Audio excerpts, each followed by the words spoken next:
అందరికీ నమస్కారం అండి. లాస్ట్ క్లాస్లో ఆంధ్ర ప్రాంతాన్ని బ్రిటిష్ వాళ్ళు ఏ విధంగా ఆక్రమించారు అనేటువంటి విషయాన్ని మనము తెలుసుకుందాము. ఒకసారి రివైజ్ చేద్దాము. 1766లో ఉత్తర సర్కారులు, 1766లో ఉత్తర సర్కారులు, 1788లో గుంటూరు ప్రాంతము, 1800లో దత్తమండలాలు, 1801లో నెల్లూరు చిత్తూరు ప్రాంతం.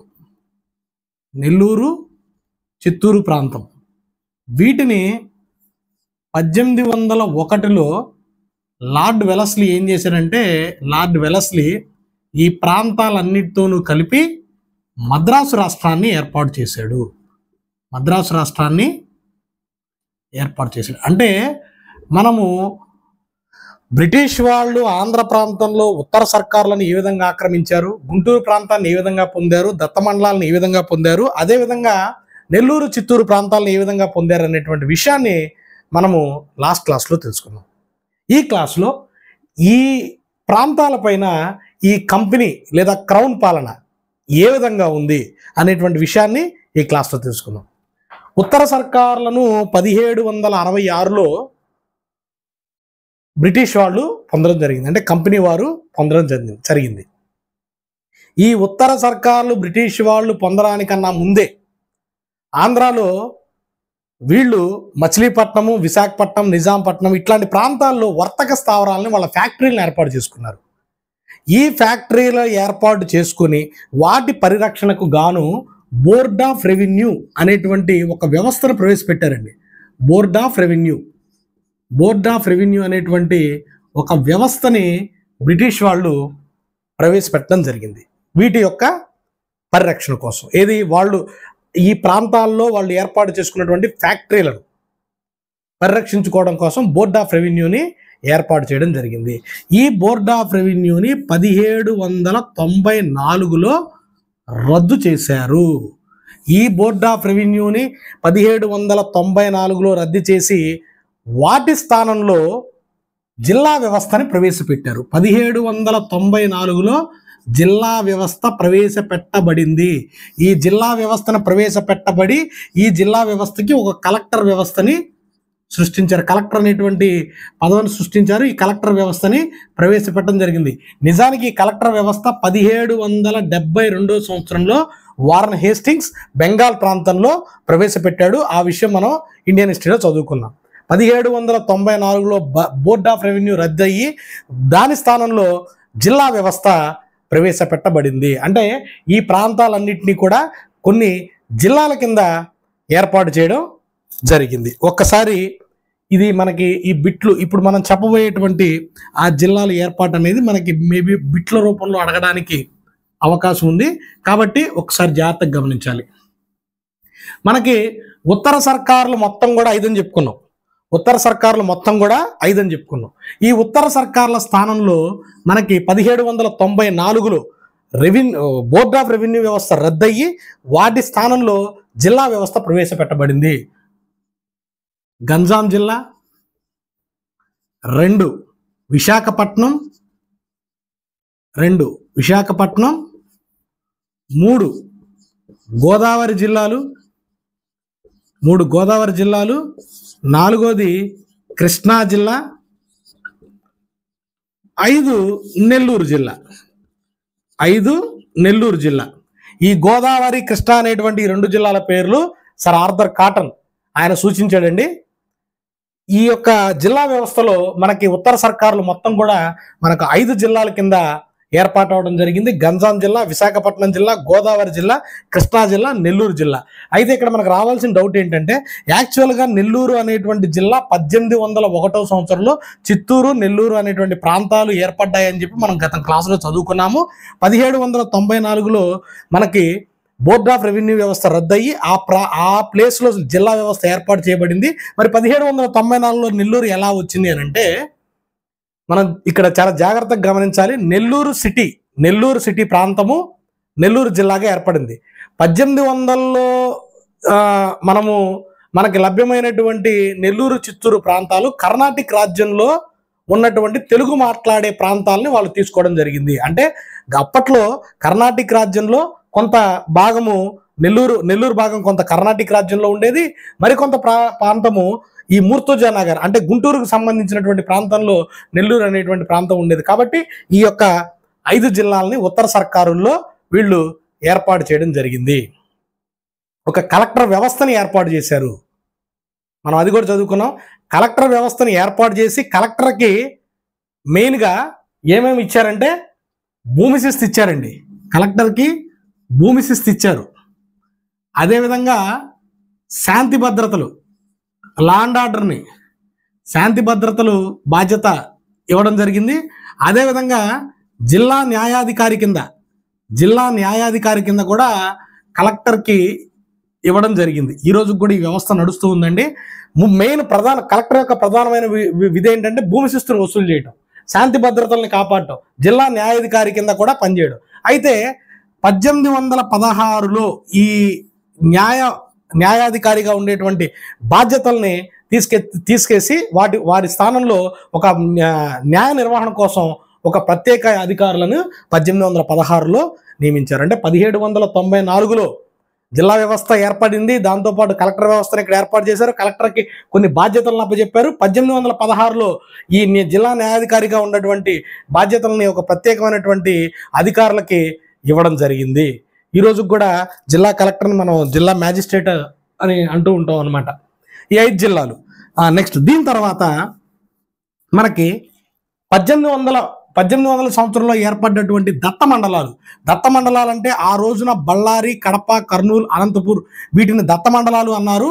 ఈ 1800 సంవత్సరంలో ఈ దత్త మండలాలు అన్నింటినీ కూడా ఒకే జిల్లాని చేసి దానికి అనంతపురాన్ని హెడ్ క్వార్టర్స్ చేశారనమాట.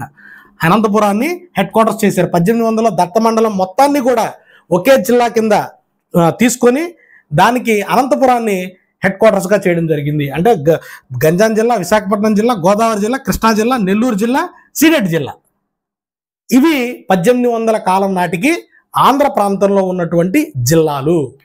ఇక ఇక్కడ నుంచి 1808లో ఈ రాయలసీమ నుంచి అంటే ప్రస్తుతం మనం పిలుస్తున్నటువంటి రాయలసీమ అప్పటి సీడెడ్ జిల్లా. ఈ సీడెడ్ జిల్లాలో బళ్ళారి, కడప అనేటువంటి 2 జిల్లాలు ఏర్పడ్డాయండి. బళ్ళారి, కడప అనేటువంటి 2 జిల్లాలు ఏర్పడ్డాయి సీడెడ్ ప్రాంతం నుంచి. దీని తర్వాత 1858లో కర్నూలు జిల్లా ఏర్పడింది. 1858లో కర్నూలు జిల్లా ఏర్పడింది. దీని తర్వాత 1882లో అనంతపురం జిల్లా ఏర్పడింది. 1882లో అనంతపురం జిల్లా ఏర్పడింది. 1911లో చిత్తూరు జిల్లా ఏర్పడిందండి. 1911లో చిత్తూరు జిల్లా ఏర్పడింది. ఇప్పుడు చూడండి ఒకసారి, ప్రస్తుతం ఈ బళ్ళారి జిల్లాను తీసుకెళ్లి కర్ణాటకలో కలిపేశారు. కడప జిల్లా, కర్నూలు జిల్లా, అనంతపురము, చిత్తూరు, నెల్లూరు మనకి రాయలసీమ ప్రస్తుతం అంటే ఉమ్మడి మన ఆంధ్రప్రదేశ్లో గతంలో ఉన్నటువంటి 13 జిల్లాల్లో మనకి ప్రస్తుతం అప్పటి రాయలసీమలో ఉన్నటువంటి జిల్లాలు మొత్తం వచ్చేసినాయి. ఇకపోతే నెక్స్ట్ ఇక ఈ ఉత్తర సర్కారుల్లో ఉన్నటువంటి ఈ జిల్లాలను కనుక ఒకసారి నేను చూసినట్లయితే 1904లో గుంటూరు జిల్లా, 1904లో గుంటూరు జిల్లా, తూర్పుగోదావరి జిల్లాలు ఈ 2 జిల్లాలు ఏర్పడ్డాయండి 1904లో. 1925లో పశ్చిమ గోదావరి జిల్లా ఏర్పడింది. నెక్స్ట్ 1950లో ఈ విశాఖపట్నం నుంచి శ్రీకాకుళం జిల్లా ఏర్పడింది. 1970లో ప్రకాశం జిల్లా ఏర్పడిందండి. 1979లో విజయనగరం జిల్లా ఏర్పడింది. తర్వాత ఈ గంజాం జిల్లాను తీసుకెళ్లి ఒరిస్సాలో కలిపేశారండి. మొత్తం మనకి చూడండి 1 విశాఖపట్నం జిల్లా, ఈ గోదావరి నుంచి తూర్పు గోదావరి, పశ్చిమ గోదావరి అని చెప్పి 2 జిల్లాలు వచ్చినాయి. 1, 2, 3, 4, 5, 6, 7, 8, 9, 10, 11, 12, 13. అంటే ఆంధ్రప్రదేశ్ 26 జిల్లాల కన్నా 26 జిల్లాలు మనకి లేటెస్ట్గా మనకి సపరేట్ అవడం జరిగింది. 26 జిల్లాల కన్నా కూడా 13 జిల్లాలు ఉన్నాయి. ఆ 13 జిల్లాలు ఎప్పుడు ఏర్పడ్డాయి చూడండి. 1794లోని ఉత్తర సర్కారులను మొత్తం కూడా 5 జిల్లాల కింద డివైడ్ చేశారు. గంజాం జిల్లా, విశాఖపట్నం జిల్లా, గోదావరి జిల్లా, కృష్ణా జిల్లా, నెల్లూరు జిల్లా. తర్వాత కాలంలో గంజాం జిల్లాను తీసుకెళ్లి ఒరిస్సాలో కలిపేశారు. అదేవిధంగా 1800లో బ్రిటిష్ వాళ్ళు పొందినటువంటి ఆ ప్రాంతాన్ని దత్తమండలాలు అని చెప్పి ఉన్నారు. ఆ దత్తమండలం మొత్తానికి కూడా ఒకే జిల్లాగా పరిగణించి దానికి అనంతపురాన్ని హెడ్ క్వార్టర్స్ చేశారు. 1808లో బళ్ళారి జిల్లా, కడప జిల్లా ఏర్పడింది. బళ్ళారి జిల్లా కర్ణాటక రాష్ట్రంలోకి వెళ్ళిపోవడం జరిగింది. 1858లో కర్నూలు జిల్లా ఏర్పడింది. 1882లో అనంతపురం జిల్లా ఏర్పడింది. 1911లో చిత్తూరు జిల్లా ఏర్పడింది. 1904లో గుంటూరు జిల్లా, తూర్పుగోదావరి జిల్లా ఏర్పడింది. 1925లో పశ్చిమ గోదావరి జిల్లా ఏర్పడింది. 1950లో శ్రీకాకుళం జిల్లా ఏర్పడింది. 1970లో ప్రకాశం జిల్లా ఏర్పడింది. 1979లో విజయనగరం జిల్లా ఏర్పడింది. అంటే మొత్తం నేను ఓల్డ్ అంటే ఆంధ్ర హిస్టరీలో భాగంగా మనం 13 జిల్లాలు ఏ రకంగా ఏర్పడ్డాయి అనేటువంటి విషయాన్ని చదువుకున్నాము. మనకి లేటెస్ట్గా ఈ 13 జిల్లాలు కాస్త 26 జిల్లాలు అయినాయి. అవి ఏంటి అనేది మీరు అందరూ కూడా కరెంట్ అఫైర్స్లో చదువుకుని ఉంటారు. ఈ 13 జిల్లాలకు సంబంధించినటువంటి ఇన్ఫర్మేషన్ ఒక ప్రశ్న పడడానికి అవకాశం ఉంది. ఏ జిల్లాలు జస్ట్ మనం ఏ సంవత్సరంలో ఏ జిల్లా ఏర్పడిందని కనుక గుర్తుపెట్టుకుంటే మనకి ఒక ప్రశ్న పడటానికి అవకాశం ఉంది. ఈ జిల్లా వ్యవస్థలో ఈ విధంగా జిల్లాలు ఏర్పడడం జరిగింది. ఇక ఆంధ్ర ప్రాంతంలో కంపెనీ పాలన చూస్తే మనం జిల్లా వ్యవస్థను ప్రవేశపెట్టారని చెప్పుకున్నాము. కంపెనీ లేదా క్రౌన్, కంపెనీ మరియు క్రౌన్ అంటే మనకు తెలుసు 1757 నుంచి 1857 వరకు భారతదేశంలో కంపెనీ పాలన కొనసాగింది. తర్వాత 1858 నవంబర్ 1 నుంచి మనకి బ్రిటిష్ రాణి చేతిలో డైరెక్ట్గా బ్రిటిష్ ప్రభుత్వం భారతదేశాన్ని పాలించిందని చెప్పి మనము ఇండియన్ హిస్టరీ క్లాసుల్లో చదువుకున్నాం. భారతదేశ చరిత్రలో మనము ఏ రకంగా అయితే భారతదేశంలో బ్రిటిష్ వారి పాలన కొనసాగిందో ఆంధ్ర ప్రాంతంలో కూడా అదే రకంగా బ్రిటిష్ వారి పాలన కొనసాగింది. ఇందులో మనం చర్చించాల్సింది ఏంటంటే భూమి శిస్తు విధానము లేదా రెవెన్యూ పాలన ఏ విధంగా ఉంది, బ్రిటిష్ వారి యొక్క న్యాయ పాలన ఏ విధంగా ఉంది, బ్రిటిష్ వారి యొక్క సామాజిక విధానం ఏ విధంగా ఉంది, వాళ్ళ యొక్క విద్యా విధానం ఏ విధంగా ఉంది, చేతి వృత్తులు ఏ విధంగా ఆంధ్ర ప్రాంతంలో విధ్వంసం అయ్యాయి, అదేవిధంగా ఆంధ్ర ప్రాంతంలో ఉన్నటువంటి నీటిపారుదల ప్రాజెక్ట్స్ ఏ విధంగా ఉన్నాయి, ఇవన్నీ కూడా మనము ఇక్కడ చదవాల్సినటువంటి అవసరం ఉంది. యాక్చువల్గా ఇదంతా కూడా మనము ఇండియన్ హిస్టరీలో డిస్కస్ చేసామండి. ఇండియన్ హిస్టరీ బ్యాక్గ్రౌండ్ లేకుండా ఏపీ హిస్టరీని మనం చదవలేము. ఖచ్చితంగా మీరు ఏపీ హిస్టరీ చదివేటప్పుడు మీకు గుర్తుండాలంటే ఖచ్చితంగా ఒకసారి ఇండియన్ హిస్టరీని మీరు రెఫర్ చేయాలి. ఎందుకంటే అక్కడ ఏ రకమైనటువంటి పాలన జరుగుతుందో అదే రకమైనటువంటి పాలన ఆంధ్ర ప్రాంతంలో కొనసాగింది. అంటే బ్రిటిష్ వారి పాలన భారతదేశంలో మిగిలిన ప్రాంతాల్లో ఏ రకంగా ఉందో ఆంధ్ర ప్రాంతంలో కూడా అదే విధంగా ఉంది. కాకపోతే అక్కడ ప్లేసులు వేరు, ఇక్కడ ప్లేసులు వేరు. అక్కడేమో భారతదేశానికి సంబంధించినటువంటి ముఖ్యమైన ప్రదేశాల గురించి చర్చిస్తే మన ఆంధ్ర ప్రాంతంలో ఉన్నటువంటి ముఖ్యమైన ప్రదేశాల గురించి మనము చర్చిస్తాం. ముందుగా ఆంధ్ర ప్రాంతంలో బ్రిటిష్ వారి యొక్క రెవెన్యూ పాలన ఏ విధంగా ఉంది అనే విషయాన్ని మనం చూద్దాం. రెవెన్యూ పాలన, ఆ రెవెన్యూ పాలన చాలా చాలా ఇంపార్టెంట్ అండి. ఖచ్చితంగా మనకు ప్రశ్న అడగడానికి అవకాశం ఉంది. అంటే భూమి శిస్తు అనేది చాలా అత్యంత ముఖ్యమైనటువంటి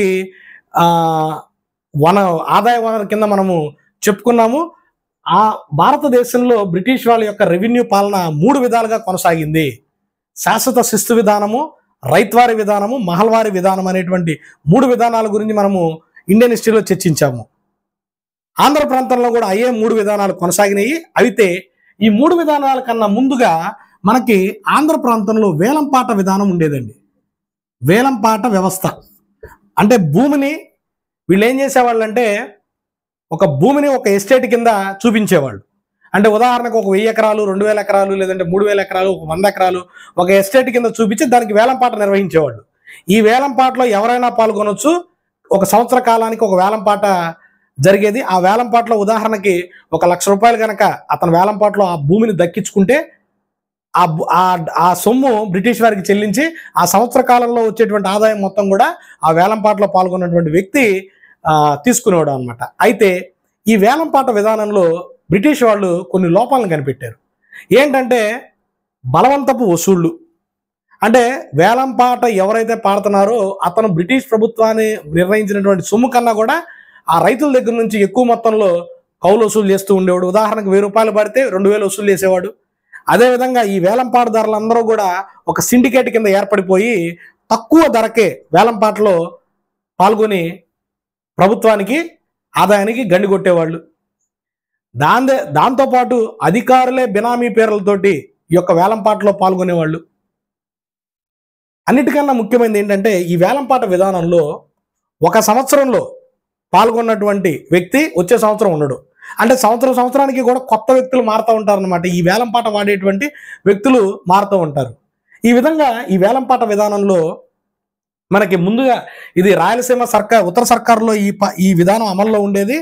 అయితే ఈ సమస్యల వల్ల బ్రిటిష్ వారికి భారీ ఎత్తున నష్టం జరిగేది అనమాట. దీనిపైన బ్రిటిష్ ప్రభుత్వం ఒక కమిటీని కూడా వేసిందండి. దాన్ని ఏంటా కమిటీ అంటే సర్క్యూట్ అనేటువంటి ఒక కమిటీని కూడా ఈ యొక్క వేలంపాట విధానం మీద నియమించడం జరిగింది. అయితే ఈ కమిటీ ఇచ్చినటువంటి నివేదిక ఏంటంటే ఈ విధానం వల్ల ప్రభుత్వము భారీ ఎత్తున నష్టపోతుంది, ఇది మంచిది కాదని చెప్పి ఈ కమిటీ నిర్ణయించడం జరిగింది. దీని తర్వాత నెక్స్ట్ 1793లో శాశ్వత శిస్తు విధానము లేదా జమీందారీ విధానము. ఈ జమీందారీ విధానం ఒక్కసారి ఇండియన్ హిస్టరీలోకి వెళ్దామండి. జమీందారీ వ్యవస్థ లేదంటే శాశ్వత శిస్తు విధానము.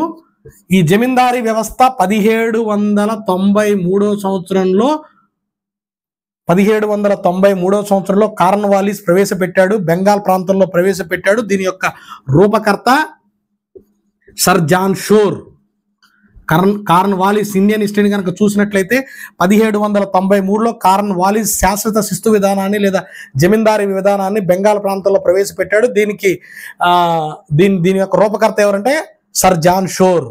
ఇక ఆంధ్ర ప్రాంతంలో ఎప్పుడైతే ఈ శాశ్వత శిస్తు విధానం అమలైందో ఆ శాశ్వత శిస్తు విధానాన్ని ఉత్తర సర్కారులో అమలు చేయడం మొదలుపెట్టారు. ఇందులో ఏంటంటే జమీందారుల యొక్క వాటా, జమీందారులు ఏంటంటే 1/11 వంతు తీసుకున్నట్టయితే బ్రిటిష్ వాళ్ళు 10/11 వంతు తీసుకునేవాళ్ళు. దీనికి సంబంధించి అంతా కూడా మనం ఇండియన్ హిస్టరీ ఒకసారి రిఫర్ చేసుకోవాలండి. జమీందారీ వ్యవస్థలో రైతుకి మరియు ప్రభుత్వానికి మధ్య ఎటువంటి లావాదేవీలు జరగవు. 10 సంవత్సరాలకి వీళ్ళు ఏం చేస్తారంటే శిస్తుని నిర్ణయించి, శాశ్వత శిస్తు అంటారు అందుకని, శిస్తుని నిర్ణయించి జమీందారుల ద్వారా వసూలు చేయించేవాళ్ళు. జమీందారులు రైతుల దగ్గర నుంచి ముక్కుపిండి డబ్బులు వసూలు చేసేవాళ్ళు అనమాట. ఈ విధానంలో రైతులు పూర్తి స్థాయి కౌలుదారుల కింద మారిపోయారు. అంటే ఎంత వసూలు చేస్తారు అనేటువంటి విషయం మీద ఒక క్లారిటీ లేదండి. జమీందారులు వాళ్ళు ఇష్టం వచ్చినట్టు రైతులు ముక్కుపిండి డబ్బులు వసూలు చేసేవాళ్ళు. వాళ్ళ గవర్నమెంట్కి ఇచ్చేటువంటి సొమ్ము 1/11 వంతు అయితే ఈ జమీందారులు తీసుకునేటువంటి వాటా 10/11 వంతు. ఈ విధంగా శాశ్వత శిస్తు విధానాన్ని ఆంధ్ర ప్రాంతంలో ఉత్తర సర్కారుల్లో ముఖ్యంగా ఈ విధానాన్ని అమలు చేయడం జరిగింది. ఇకపోతే రెండోది వచ్చినప్పటికీ రైత్వారీ విధానం. ఈ రైత్వారీ విధానాన్ని 1800 సంవత్సరంలో నేను చెప్పాను సీడెడ్ జిల్లాలు 1800 సంవత్సరంలో బ్రిటిష్ వారి కంట్రోల్లోకి వచ్చాయి. ఈ సీడెడ్ మొత్తాన్ని కూడా ఒక జిల్లా కింద చూపించి దాన్ని అనంతపురం హెడ్ క్వార్టర్స్గా చేసి జిల్లా వ్యవస్థను ప్రవేశపెట్టారు.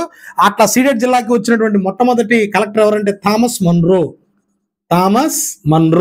ఈ థామస్ మన్రో అనేటువంటి వ్యక్తి 1800 నుంచి 1807 వరకు సీడెడ్ జిల్లా కలెక్టర్ కింద పనిచేశాడు.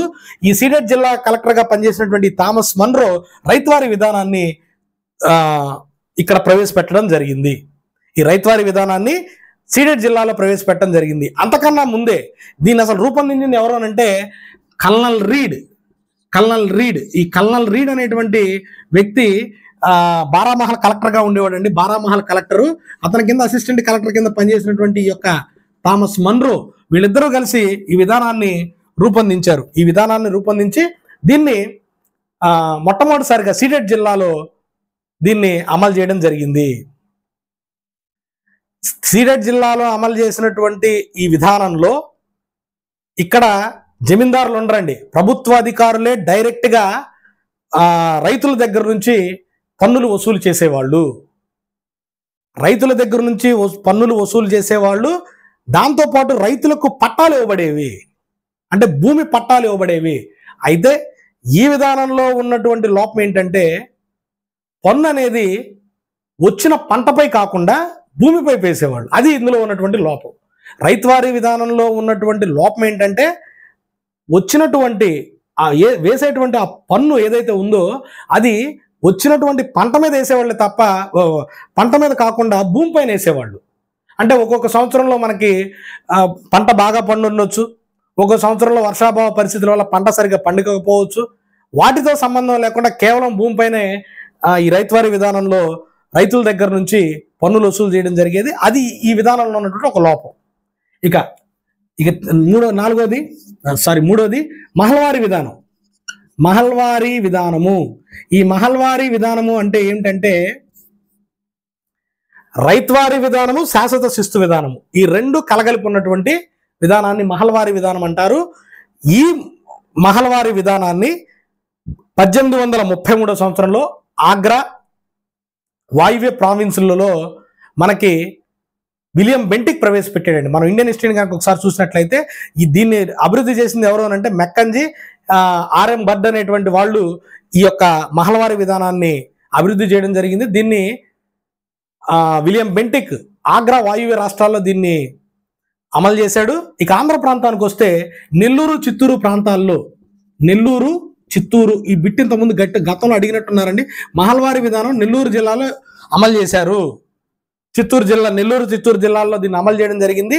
ఈ విధానంలో, మహల్వారీ విధానంలో ఒక గ్రామం మొత్తాన్ని కూడా ఒక ఎస్టేట్గా పరిగణిస్తారండి.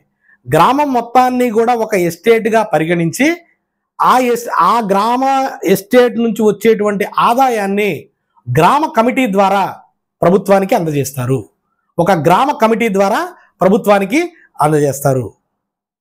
గ్రామ కమిటీయే ఆ యొక్క పన్ను మొత్తాన్ని కూడా వసూలు చేసి ప్రభుత్వానికి అందజేయడం జరుగుతుంది. ఈ విధానంలో కూడా రైతులకి పట్టాలు ఇవ్వడం జరుగుతుంది. అయితే ఈ విధానంలో ఉన్నటువంటి లోపం ఏంటంటే రైతులు ఆ గ్రామ కమిటీకి సంబంధించిన పెద్దలపై ఆధారపడాల్సిన పరిస్థితి. అంటే వారి యొక్క దయాదాక్షిణాల మీదే రైతుల యొక్క పన్నుల చెల్లింపు అనేది ఉంటుంది. ఇవి